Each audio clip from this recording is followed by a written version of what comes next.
All Weather HVAC. Denver, looking at a laars, 160,000 BTU. Just had an issue with the rollout switch. Looks like someone installed a smaller rollout switch.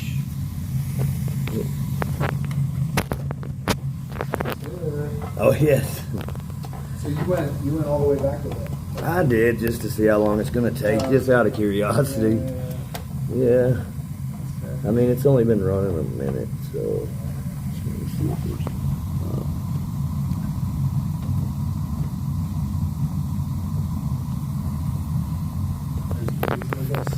Is this just empty underneath? Yes, sir. It just hangs out like that. It's all wide open. Yeah. You don't want to mess with them too much when you can't see them in there. They're okay.